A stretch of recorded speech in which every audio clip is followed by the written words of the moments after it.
Welcome to a comprehensive guide on hash-based indexing. In this presentation, we will explore how hash functions provide an efficient approach to database storage and retrieval. This method allows for quick access to data by converting keys into array indices or memory addresses. Let's begin by understanding what hashing is. Hashing is a technique that maps data of any size to values of a fixed size. In database systems, hash functions are used to convert keys into array indices or memory addresses. This allows for direct access to stored records. The primary goal of hashing is to achieve an order of one-time complexity for data retrieval operations. Here's a visual representation. On the left, you see input data such as John Smith, Lisa Wong, and Robert Chen. These inputs are passed through a hash function, which converts them into fixed-size outputs, such as 42, 17, and 29 respectively. Now let's discuss the ideal properties of a hash function. Firstly, uniform distribution is key. Hash values should be evenly distributed across the output range to minimize collisions. Each bucket in the hash table should contain approximately the same number of entries. Secondly, a hash function should be deterministic. The same input must always produce the same hash value.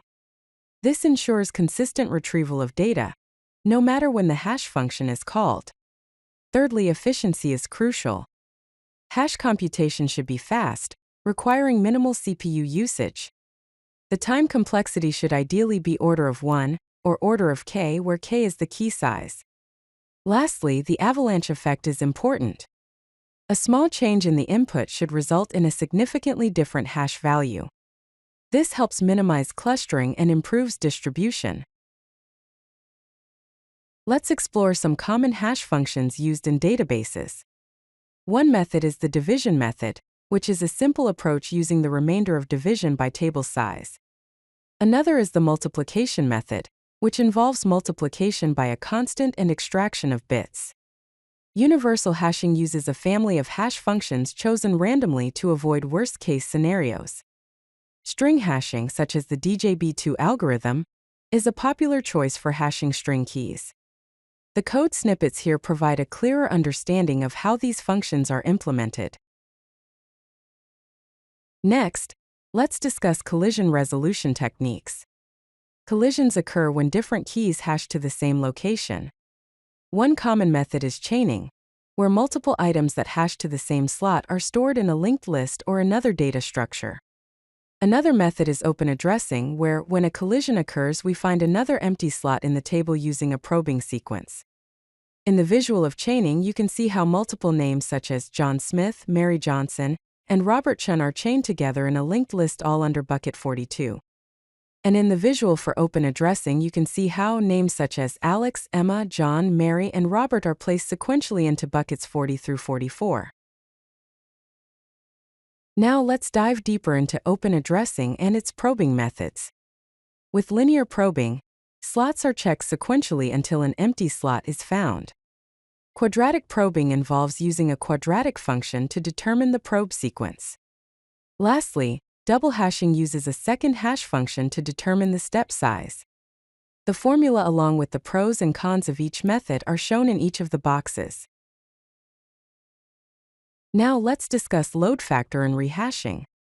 The load factor is the ratio of occupied slots to the total table size, and is represented by alpha equals n divided by m, where n is the number of elements stored and m is the hash table size. As the load factor increases, performance degrades due to more collisions. Typical threshold values are alpha less than 1.0 for chaining, and alpha less than 0.7 for open addressing. In this graph we see three curves which represents linear probing, quadratic probing, and chaining. The x-axis represents the load factor alpha, and the y-axis represents the search time. The higher the load factor, the higher the search time. When the load factor increases, it is better to rehash. To rehash, first create a new table with a larger capacity, typically 2 times the size. Then recompute the hash values for all existing elements and then insert the elements into the new table. Let's see where hash indexing can be applied in databases. First, it can be used for primary key lookups. Hash indexes excel at exact match queries on primary keys. It is ideal for key value stores and NoSQL databases. Secondly, hash indexes are particularly effective for in-memory database systems, such as Redis, Memcached, and SAP HANA. Hash joins can be more efficient than nested loop joins for large datasets. In the build phase, a hash table from a smaller table is created. Then, in the probe phase, matches are looked up in the hash table. Hash functions distribute data evenly across partitions in distributed databases. Consistent hashing minimizes data movement and enables horizontal scaling across multiple nodes. Let's recap the advantages and limitations of using hash indexing. Some advantages are constant time access with order of one lookup performance for exact match queries, space efficiency with compact representation compared to some tree structures, insertion speed with fast addition of new records without rebalancing, predictable performance with consistent access times regardless of data size, and scalability to be easily distributable across multiple nodes in a cluster. Some of the limitations are no range queries, collision handling degrading performance as load factor increases, rehashing cost of an expensive operation when the table needs to be resized, memory overhead which may require extra space to maintain a low load factor, and no partial key matching. In summary, hash indexes are ideal for exact match lookups on unique keys. If you like this video, hit that like button and don't forget to subscribe. Visit codelucky.com for more such useful content.